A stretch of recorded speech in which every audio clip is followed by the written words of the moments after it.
ನಮಸ್ಕಾರ ಸ್ನೇಹಿತರೆ, ಲವಿತಾಸ್ ಚಾನಲ್ಗೆ ತಮ್ಮೆಲ್ಲರಿಗೂ ಸ್ವಾಗತ. ಇವತ್ತು ನಾನು ನಿಮಗೆ ಹಳ್ಳಿ ಸ್ಟೈಲಲ್ಲಿ ಬದನೆಕಾಯಿ ಬಜ್ಜಿನ ಯಾವ ರೀತಿ ಮಾಡೋದು ಅಂತ ತೋರಿಸ್ಕೊಡ್ತಿದ್ದೀನಿ. ಈ ಬಜ್ಜಿ ಮಾಡೋದಕ್ಕೆ ಬದನೆಕಾಯಿ ಫ್ರೆಶ್ ಆಗಿದ್ರೆ ತುಂಬಾ ಚೆನ್ನಾಗಿರುತ್ತೆ.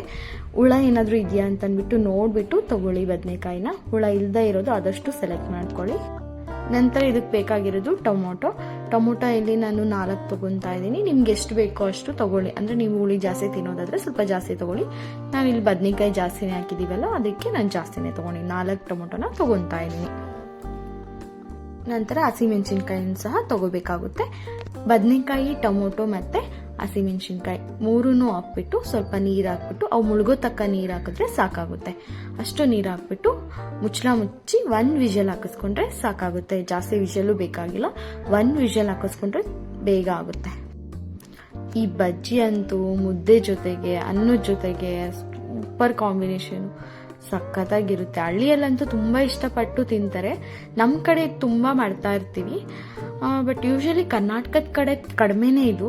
ಆಂಧ್ರ ಕಡೆ ಆದ್ರೆ ತುಂಬಾ ಮಾಡ್ತಾರೆ ಈ ರೆಸಿಪಿನ.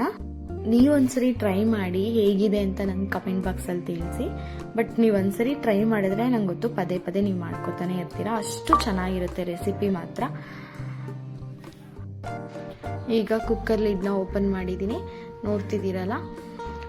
ನಾನಿಲ್ಲಿ 1 ಟೊಮೊಟೊ ತೆಗ್ದಿಕ್ಕಿದ್ದೀನಿ. ಎಷ್ಟು ಬೇಕೋ ಅಷ್ಟು ಹಾಕೋಬಹುದು ನಾವು, ನಮ್ಗೆ ಹುಳಿ ಅಂತ ಅನ್ಸಿದ್ರೆ. ಇಲ್ಲ ಹುಳಿ ಕಡಿಮೆ ಆಗಿದೆ ಅಂದ್ರೆ ಆಮೇಲೆ ಬೇಕಾದ್ರೆ ಹಾಕೋಬಹುದು, ಫಸ್ಟ್ ಎಲ್ಲ ಹಾಕೋದು ಬೇಡ ಅಂತ ಅಷ್ಟೇ. ಈಗ ಮಾಡೋದು ಹೇಗೆ ಅಂತ ನೋಡೋಣ ಬನ್ನಿ. ಫಸ್ಟ್ ನಾನಿಲ್ಲಿ ಕೊತ್ತಂಬರಿನ ತಗೊಂಡು ಜಜ್ಕೋತಾ ಇದ್ದೀವಿ. ಸ್ವಲ್ಪ ಕೊತ್ತಂಬರಿ, ನಂತರ 1 ಗೆಡ್ಡೆಯಷ್ಟು ಬೆಳ್ಳುಳ್ಳಿ ಇದಕ್ಕೆ ತುಂಬ ಟೇಸ್ಟ್ ಕೊಡುತ್ತೆ. ಬೆಳ್ಳುಳ್ಳಿನ ಮಾತ್ರ ಸ್ಕಿಪ್ ಮಾಡಲೇಬೇಡಿ. ಬೆಳ್ಳುಳ್ಳಿ, ಕೊತ್ತಂಬರಿ ಇದೆಲ್ಲ ಸಖತ್ತು ಟೇಸ್ಟ್ ಕೊಡುತ್ತೆ. ಎರಡೂ ಸ್ವಲ್ಪ ತರಿ ಆಗಿರೋ ಥರ ಜಜ್ಕೊಂಡಿದ್ವಿ. ತುಂಬ ನುಣ್ಣಗೆ ಪೇಸ್ಟ್ ಮಾಡೋ ಅವಶ್ಯಕತೆ ಇರಲ್ಲ. ನಂತರ ಹಸಿಮೆಣಸಿನ್ಕಾಯಿ, ನಾವು ತೊಗೊಂಡಿರೋ ಎಲ್ಲ ಮೆಣಸಿನ್ಕಾಯಿನೂ ಹಾಕೋದು ಬೇಡ. ಫಸ್ಟು ಸ್ವಲ್ಪ ಹಾಕ್ಕೊಳ್ಳಿ. ಖಾರ ಕಡಿಮೆ ಆಗಿದೆ ಅಂತ ಅಂದರೆ ಇನ್ನೂ ಸ್ವಲ್ಪ ನೀವು ಹಾಕೋಬಹುದು. ಇಲ್ಲ ಜಾಸ್ತಿ ಆಗಿದೆ ಅಂದರೆ ಮತ್ತೆ ಒಂದೇ ಸರಿ ಪ್ರಾಬ್ಲಮ್ ಆಗುತ್ತಲ್ವ, ಅದರಿಂದ ನೋಡಿಕೊಂಡು ಕಡಿಮೆ ತಗೊಂಡು ಈ ಥರ ಒಂದು ಸ್ವಲ್ಪ ತರಿ ಇರೋ ಥರನೇ, ತುಂಬ ನುಣ್ಣಗೆ ಪೇಸ್ಟ್ ಮಾಡಲೇಬಾರ್ದು. ನುಣ್ಣಗೆ ಪೇಸ್ಟ್ ಮಾಡಿದ್ರೆ ಅದ್ರ ಟೇಸ್ಟ್ ಎಲ್ಲ ಹೋಗ್ಬಿಡುತ್ತೆ. ನಾನು ತೋರಿಸ್ತಿದ್ದೀನಲ್ಲ ಈ ಕನ್ಸಿಸ್ಟೆನ್ಸಿಯಲ್ಲಿ ಮಾಡಿಕೊಂಡು ಎಲ್ಲ ಒಂದು ಸ್ಟೀಲ್ ಪಾತ್ರೆಗೆ ನಾನು ತೆಗೆದಿಡ್ತಾ ಇದ್ದೀನಿ.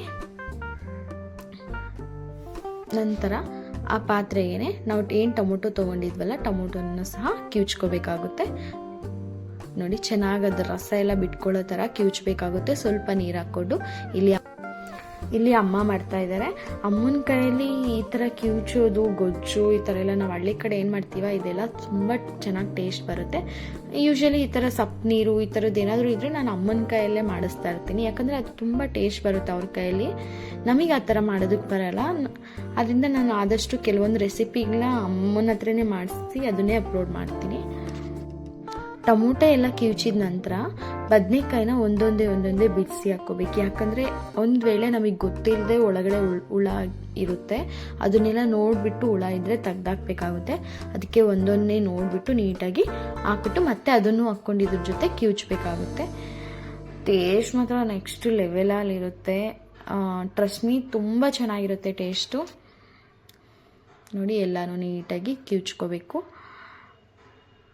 ಕಿವುಚ್ಬಿಟ್ಟು ಸ್ವಲ್ಪ ನೀರು, ಕನ್ಸಿಸ್ಟೆನ್ಸಿನ ಮ್ಯಾಚ್ ಮಾಡೋದಕ್ಕೆ ಸ್ವಲ್ಪ ನೀರನ್ನ ಹಾಕ್ತಾ ಇದ್ದಾರೆ ಅಮ್ಮ. ನಂತರ ಒಂದು ಚಿಕ್ಕದು ಈರುಳ್ಳಿನ ಕಟ್ ಮಾಡಿ ಹಾಕಿದ್ದಾರೆ. ಈಗ ಇದಕ್ಕೆ ಒಗ್ಗರಣೆ ಹಾಕೋಣ ಬನ್ನಿ. ಒಗ್ಗರಣೆಗೆ 1 ಟೇಬಲ್ ಸ್ಪೂನ್ ಅಷ್ಟು ಆಯಿಲ್ ಹಾಕಿದ್ದೀನಿ. ನಾನು ಜಾಸ್ತಿ ಆಯಿಲ್ ಹಾಕಿಲ್ಲ. ಇದಕ್ಕೆ ಸ್ವಲ್ಪ ಆಯಿಲ್ ಚೆನ್ನಾಗಿ ಹಾಕ್ಕೊಂಡ್ರೆ ಟೇಸ್ಟ್ ತುಂಬ ಚೆನ್ನಾಗಿರುತ್ತೆ. ಬಟ್ ಸುಮ್ಮನೆ ಆಯಿಲು ಜಾಸ್ತಿ ತಿಂತೀವಿ ಅಂದ್ಬಿಟ್ಟು ನಾನು ಎಲ್ಲದಕ್ಕೂ ಆದಷ್ಟು ಕಡಿಮೆ ಆಯಿಲ್ನ ಯೂಸ್ ಮಾಡ್ತಿದ್ದೀನಿ. ಆದ್ದರಿಂದ ನಾನು 1 ಸ್ಪೂನ್ ಹಾಕಿದ್ದೀನಿ ಅಷ್ಟೇ. ನೀವು 2ರಿಂದ 3 ಸ್ಪೂನ್ ಹಾಕ್ಕೊಂಡ್ರೆ ಇನ್ನೂ ಟೇಸ್ಟ್ ಸಖತ್ತಾಗಿರುತ್ತೆ. ನಂತರ ಇದಕ್ಕೆ ಸ್ವಲ್ಪ ಸಾಸಿವೆ, ಕರ್ಬೇವಿನ ಸೊಪ್ಪು, ಈರುಳ್ಳಿ ಹಾಕ್ಬಿಟ್ಟು ಚೆನ್ನಾಗಿ ಫ್ರೈ ಆದ ನಂತರ ಇದಕ್ಕೆ ಬದನೆಕಾಯಿ ಬಜ್ಜಿನ ಹಾಕ್ಬಿಟ್ಟು ಮಿಕ್ಸ್ ಮಾಡ್ತಾ ಇದ್ದೀವಿ. ಇಷ್ಟೇ, ಇನ್ನೇನು ಇಲ್ಲ. ಇದು ಮಾತ್ರ ಟೇಸ್ಟು ನೆಕ್ಸ್ಟ್ ಲೆವೆಲಲ್ಲಿರುತ್ತೆ. ಅಷ್ಟು ಚೆನ್ನಾಗಿರುತ್ತೆ ಟೇಸ್ಟು. ನೋಡಿ, ಫೈನಲಾಗಿ ಮುದ್ದೆ ಜೊತೆ ಸರ್ವ್ ಮಾಡ್ಕೊಂಡಿದ್ದೀವಿ. ಇದು ಮುದ್ದೆ ಜೊತೆನೂ ಚೆನ್ನಾಗಿರುತ್ತೆ, ಅನ್ನದ ಜೊತೆನೂ ಚೆನ್ನಾಗಿರುತ್ತೆ. ನೀವು ಯಾವ ಥರ ಬೇಕಾದರೂ ತಿನ್ಬೋದು. ಹಳ್ಳಿಯಲ್ಲಂತೂ ತುಂಬ ಜನ ಇದು ಇಷ್ಟಪಟ್ಟು ತಿಂತಾರೆ. ನಾನಿಲ್ಲಿ ಒಂದು ಬ್ಯಾಲೆನ್ಸ್ಡ್ ಮೀಲ್ ಆಗಿ ತೊಗೊಂಡಿದ್ದೀನಿ. ಯಾವಾಗಲೂ ನಮ್ಮ ಊಟದಲ್ಲಿ ಬ್ಯಾಲೆನ್ಸ್ಡ್ ಮೀಲ್ನ ಮೇಂಟೈನ್ ಮಾಡೋದ್ರಿಂದ ನಮ್ಮ ಆರೋಗ್ಯ ತುಂಬ ಚೆನ್ನಾಗಿರುತ್ತೆ. ಆದಷ್ಟು ಒಳ್ಳೆ ಪೌಷ್ಟಿಕಾಂಶ ಇರೋ ಆಹಾರವನ್ನು ತಗೊಳ್ಳಿ. ನನ್ನ ಈ ವಿಡಿಯೋ ನಿಮ್ಗೆ ಇಷ್ಟ ಆಗಿದೆ ಅಂತ ಭಾವಿಸ್ತಾ ಇದ್ದೀನಿ. ಇಷ್ಟ ಆಗಿದ್ರೆ ಪ್ಲೀಸ್ ಲೈಕ್ ಮಾಡಿ, ಹಾಗೆ ಫ್ರೆಂಡ್ಸ್ ಆ್ಯಂಡ್ ಫ್ಯಾಮಿಲಿ ಜೊತೆ ಶೇರ್ ಮಾಡಿ. Thanks for watching.